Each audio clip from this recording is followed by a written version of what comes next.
thank you for joining us on the Person to Person Network. Welcome to Profiles in STEM. Our career series will feature an amazing STEM professional who is shaping lives and building the future. I'm your host, Katie Colbert, and if you haven't already done so, please leave a like and subscribe to our network. Joining me today, we have a very special guest, Dr. Michael Thorpe. Dr. Thorpe is an assistant research scientist at the Planetary Environments Laboratory Division at Goddard Space Flight Center at the National Aeronautics and Space Administration, or NASA, the University of Maryland, and CRESST. CRESST stands for the Center for Research and Exploration in Space Science and Technology. Dr. Thorpe was previously the Mars Sample Return Scientist at Jacobs and Johnson Space Center, and before that, he was the postdoc at NASA and NASA JSC. For graduate school, Dr. Thorpe received his PhD and MS from Stony Brook University. Dr. Thorpe, welcome to our program. Hey, Katie, it's a pleasure to be here. Thanks for having me. Thank you so much for being here. So, Dr. Thorpe, did you always know you wanted to be a scientist? And was there a particular moment that inspired you to focus on sedimentary and planetary geology? Yeah, that's a fun question to think about. I don't think I always knew I wanted to be a scientist, but I always knew I wanted to do something outside. So I grew up in the Hudson Valley of New York. I enjoyed hiking. I enjoyed being outdoors all the time. I knew I was kind of cut out for a position that would be more of me wearing flannels every day versus kind of a shirt and tie. So geology was a career that could kind of put me into that. And so I went into my undergrad, was kind of exploring the geology route. And then when I got into my PhD program, I had some great mentors in front of me that were kind of paving the way, previously working at NASA, showing me that it was a potential route that I could go. So it just made me pretty excited to kind of explore the geology of Earth and see how I could apply that to different rocky bodies. And Mars happens to be one of my favorite field sites. Yes, thank you so much for sharing that. I really like how you kind of always knew that you wanted to do something more like outdoorsy and that you were able to find something that perfectly was meant for you in a way. So you brought up about the sedimentary rocks and everything in geology. So can you explain more to our audience of how your work in geology relates to and why it's of particular interest for NASA? Yeah, so I started exploring rocks here on Earth, and I go to particular areas that are called basaltic rocks. And so those form kind of at areas where you have magma that's coming to the surface and it's cooling and it's forming kind of those black rocks. You see it in areas like Hawaii, or you see them in places like, for instance, Iceland is one of my field sites that I go to. So I started studying these rocks and I started to explore at how these broke down, kind of like how the weather, the elements break down these rocks and make them into soil. And lo and behold, Mars is actually made of only basaltic rock. So why basaltic rock on Earth here is only a small fraction, Mars is completely made up of basalts for the most part. And so I was able to take kind of the work that I was doing here on Earth and kind of provide a reference frame for what we're seeing on Mars. And so Mars has this rich history that we can see from orbit and from rovers on the ground that there was water there at one point. So it looked very Earth-like. And so I'm able to kind of take the lessons I learned here and apply them to another planet and kind of unravel what that history is. And so rocks are great. They're our oldest history book, if you will. They go back before anything predates any writing and anything along those lines. So we're able to look at rocks and tell much older history in time, how they evolved, what happened. Mars lost its atmosphere, kind of what was the consequences of that, and just so many really cool and complex stories in the planet's history. Thank you for sharing that with us. I think it's really amazing that you can look at rocks and be able to learn a history from it, as you explained. So being a part of NASA, I'm sure you're working with cutting edge technology almost every single day. Can you share with us what has been the most exciting or innovative piece of technology that you have been able to use? Yeah, so some of the best technology that we use is actually on another planet. We're sending these amazing rovers that have so many instruments on them. For instance, the Mars Curiosity rover, which has been exploring Gale Crater, has about 8 instruments on there. And these instruments are operating, we're setting up instructions for these rovers and these instruments on a daily basis, and these instruments are operating on another planet. not only do we have to send up, codes to get them to operate, but also, ways to fix them too. If something goes wrong, we can't just go up there ourselves and fix them. So it's amazing the set of engineers and the scientists who work together to get these things running on a different planet. The particular instrument that I work on that I'm probably most excited about is called the Chemin instrument, and that stands for chemistry and mineralogy.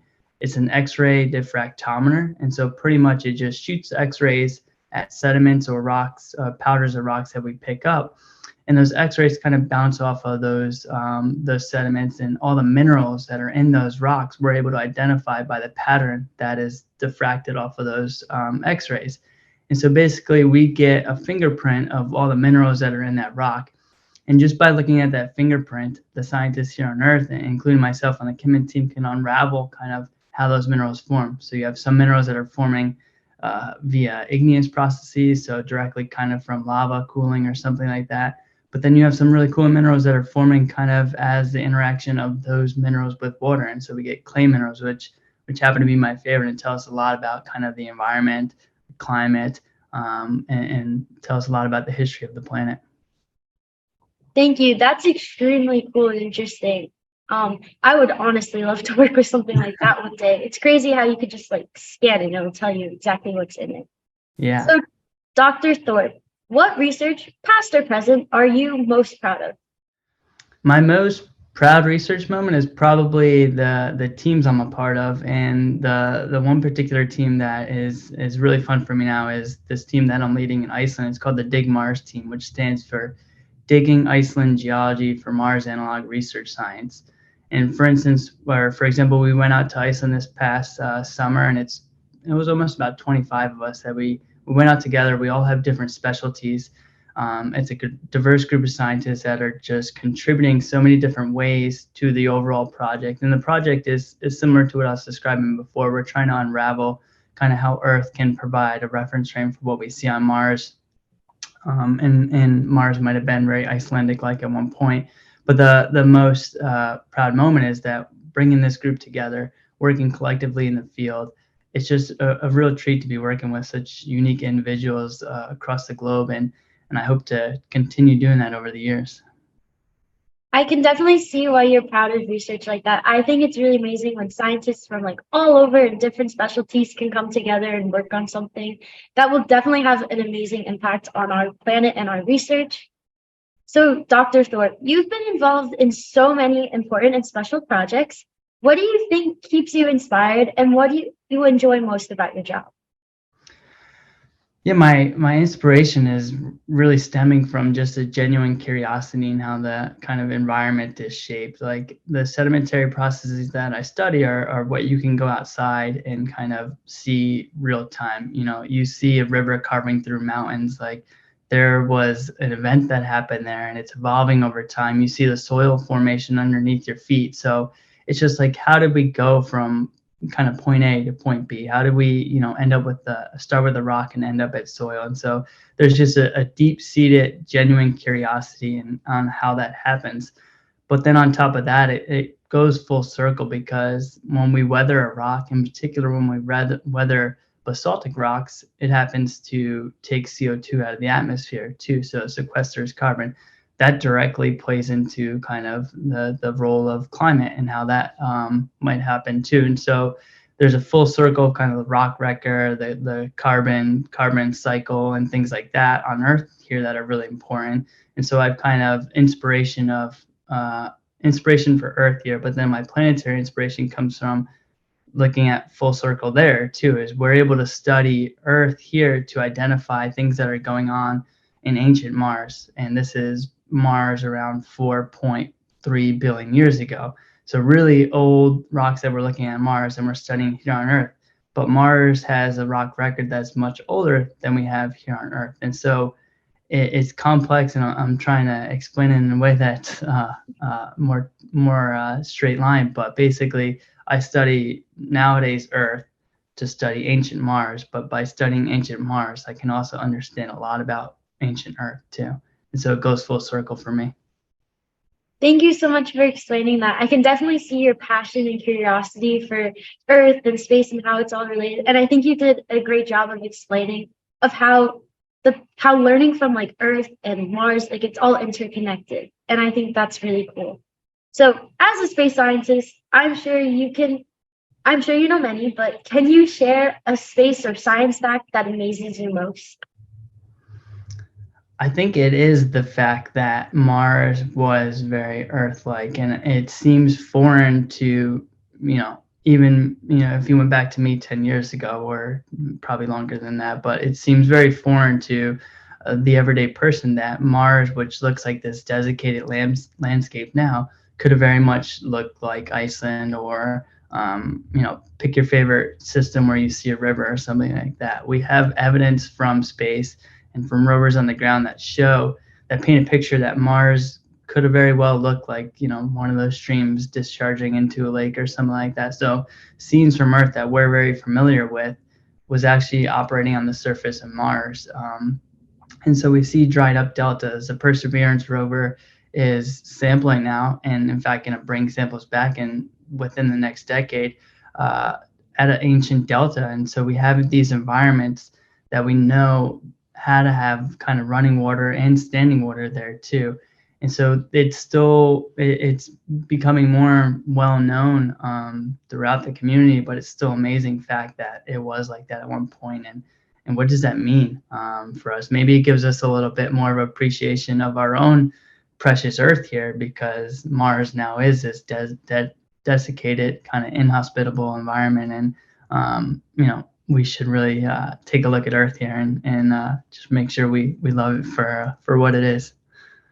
Yes, thank you for sharing that. I think it's really cool to think that, as you said, Mars was like at Earth at one point. It had like these rivers and deltas and things, and it would be so cool to almost go back in time and be able to see what Mars looked like. But I think your point about bringing how we should appreciate Earth now, because it might not always be like how we know it. And I think that's a really amazing point. So, as a final closing, do you have any career advice for those who are looking to do what you do, or possibly becoming involved in space research and/or exploration? Yeah, my career advice would be just to kind of follow what you love to do and take advantage of every opportunity in front of you. I definitely worked hard to get where I was, but it was less of work when you're loving what you do, right? It's more of a career. And so I thoroughly enjoy going to work every day. I get to travel around the world to these kind of unique field sites. I get to work with rovers on Mars. But if you asked me when I was entering college if I was going to be sitting where I am today, and I never would have dreamt it. So definitely got lucky along the way too. And I think luck follows, those that are working hard and following their passion too. So sometimes just keep your head down, take advantage of every opportunity that you get, have a passion for it. And that passion is going to be spilled over into everything that you do too. And that's what I do every day. I love it. So. I think that is such amazing advice, and I think everyone can take it to heart no matter what their passion is or what they want to do in their future. So I would like to thank my special guest, Dr. Michael Thorpe. Dr. Thorpe, it was great speaking with you today, and thank you so much for spending time with us. And to our viewers, please join us again for another exciting episode and another remarkable STEM professional. You have been listening to Profiles in STEM. Katie Colbert signing off.